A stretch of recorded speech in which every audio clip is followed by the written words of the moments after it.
সিলেটে থেমে থেমে বৃষ্টি অব্যাহত রয়েছে, এতে দ্রুত বাড়ছে জেলার সকল নদ নদীর পানি। এ বিষয়ে বিস্তারিত জানাতে সিলেট মহানগরীর কিনব্রিজ সুরমা নদীর পাড় থেকে সরাসরি যুক্ত হচ্ছেন কামরুল ইসলাম মাহি। এখন বৃষ্টি আবহাওয়ার কি অবস্থা, বৃষ্টি পড়ছে কিনা, সেই সাথে আরেকটু জানতে চাইবো যে নদ নদীর পানি যেহেতু বাড়ছে সেহেতু বন্যার কোনো আশঙ্কা আছে কিনা, আবহাওয়া অধিদপ্তর কি বলছে? দেখুন, সকাল থেকে গুড়ি গুড়ি বৃষ্টি ছিল।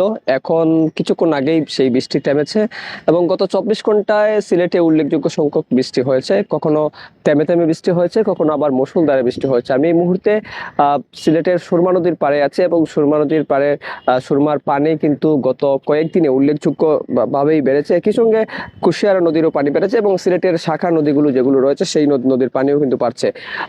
তবে এখনো পর্যন্ত কোনো নদ নদীর পানি বিপদসীমা অতিক্রম করেনি। তবে পানি উন্নয়ন বোর্ড যেটি আমাদেরকে জানিয়েছে, সিলেটের সুরমা নদীর খানাইঘাট এবং সিলেট পয়েন্টের পানি বিপদসীমার কাছাকাছি রয়েছে।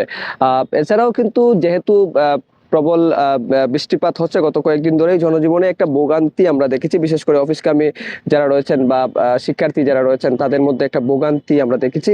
এবং পানি উন্নয়ন বোর্ড, আবহাওয়া অধিদপ্তর আমাদেরকে যেমনটি জানিয়েছে যে যদি আগামী 72 ঘন্টা টানা মুষলধারে বৃষ্টি হয় এবং উজানের ঢল যদি অব্যাহত থাকে, অর্থাৎ সিলেটের যে সীমান্তবর্তী এলাকা বিশেষ করে মেঘালয় এবং আসামের যদি অব্যাহত বৃষ্টি থাকে, সেই বৃষ্টি এবং বৃষ্টির পরবর্তীতে যদি উজান থেকে ঢল নামে, সেই ক্ষেত্রে সিলেটের যে নিম্নাঞ্চল আছে সেই নিম্নাঞ্চলে বন্যার একটা আশঙ্কা করা হচ্ছে। তবে সেই সুরমা এবং কুশিয়ারা তীরবর্তী যে মানুষগুলো রয়েছে সেই সকল মানুষদেরকে আগাম সতর্কতা দেওয়া হয়েছে এবং ইতিমধ্যেই জেলা প্রশাসনের পক্ষ থেকে আগাম প্রস্তুতির একটি তথ্য আমরা পেয়েছি। এবং যেহেতু সিলেট বন্যাপ্রবণ এলাকা এবং সিলেটেও কিন্তু অল্প বৃষ্টিতেই জলাবদ্ধতা তৈরি হয়, গত কয়েক বছর ধরে এটি বাস্তবতা ছিল। তবে এবছর কিন্তু জলাবদ্ধতার এমন তথ্য আমরা এখনো পর্যন্ত পাইনি। তবে নদ নদীর পানি বাড়ছে, যদি এরকম পানি বাড়তে থাকে তাহলে কিন্তু স্বল্প মেয়াদী বন্যার একটা আশঙ্কা করা যায়। এই ছিল আমার কাছ থেকে সর্বশেষ।